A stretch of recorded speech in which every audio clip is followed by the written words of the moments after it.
I came across a weird object in the warehouse. A 3-pound cast iron apparatus, stamped with the words AM Fino on its top.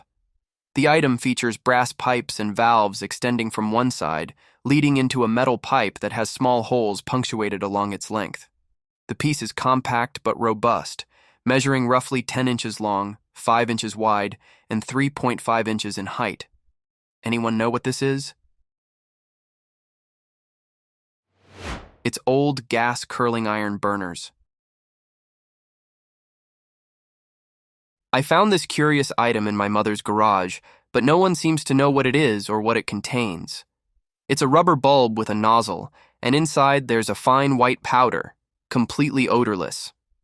At first glance, it appears to be some kind of dispenser, possibly for a pest control substance. My best guess is that it's diatomaceous earth, a common pest deterrent, left behind by a technician after a treatment.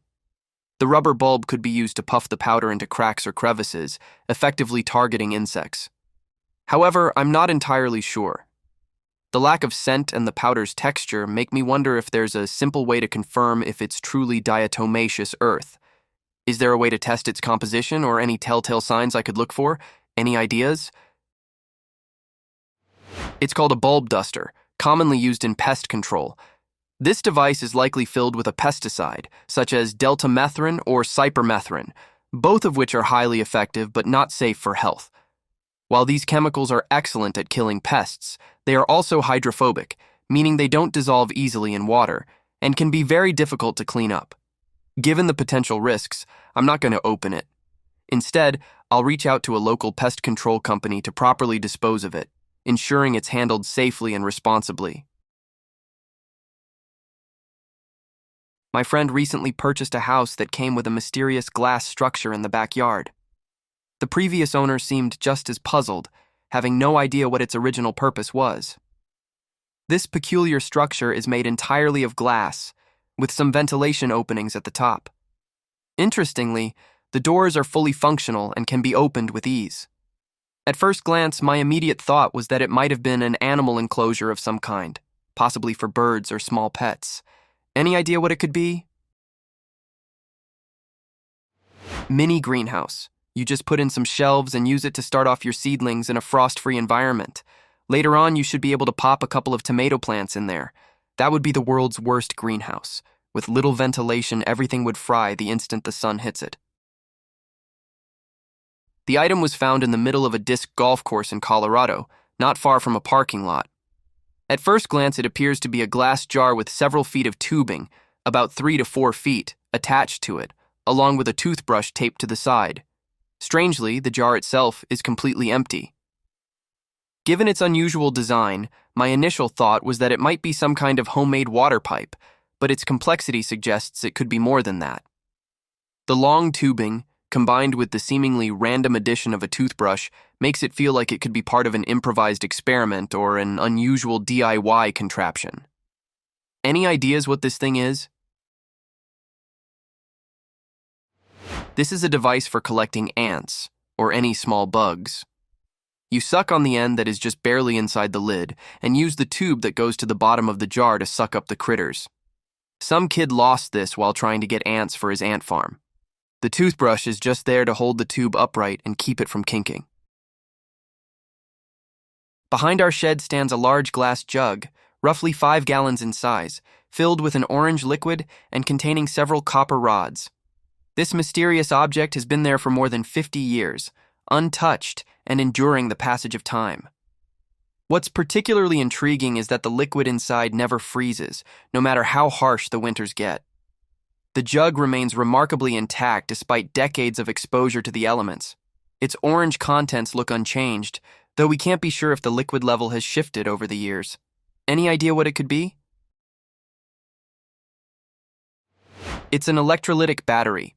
The acids react with the copper leads to produce a, relatively weak, electrical current.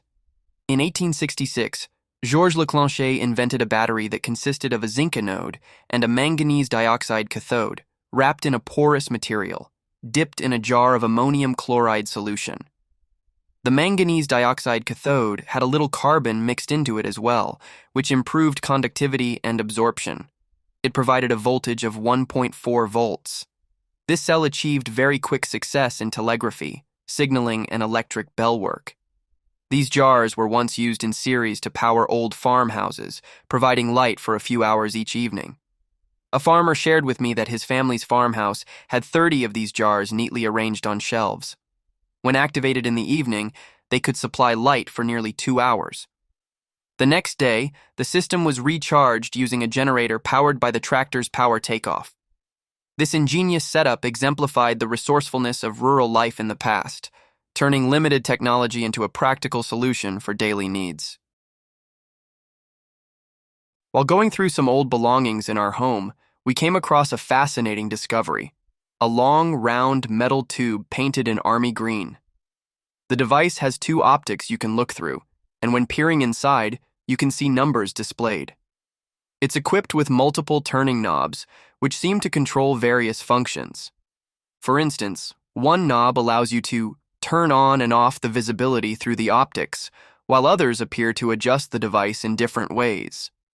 The ends of the tube are protected by leather caps, and there are clear glass openings that let you see through the device.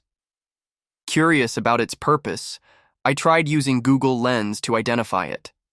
Although I found some similar-looking devices, the information came from unreliable or sketchy websites, leaving me with more questions than answers.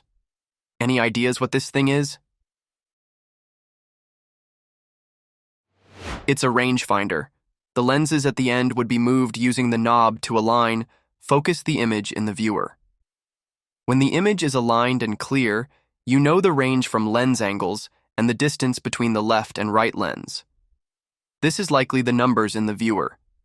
Think of it as 2 right-angled triangles, left and right of the line between the viewer in the middle and the thing you need to know the distance to. I believe the language on the device is Czech. The phrase dálkové srovnání translates to distance comparisons.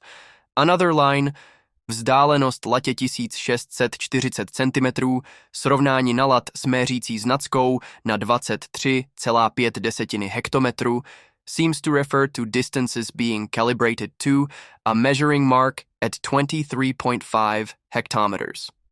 The green color of the device suggests it might be ex-military equipment, possibly used for surveying or range-finding purposes. I picked up this item at a garage sale, but even the seller had no idea what it was or how old it might be. It features a sealed glass ball filled with what appears to be liquid metal. Attached to the glass ball is a hollow metal shaft that unscrews. The entire object is somewhat heavy and has a sturdy all-metal construction. At the bottom, there's a ring resembling a key ring, suggesting it might have been intended for portability or attachment to something else. Anyone know what this is?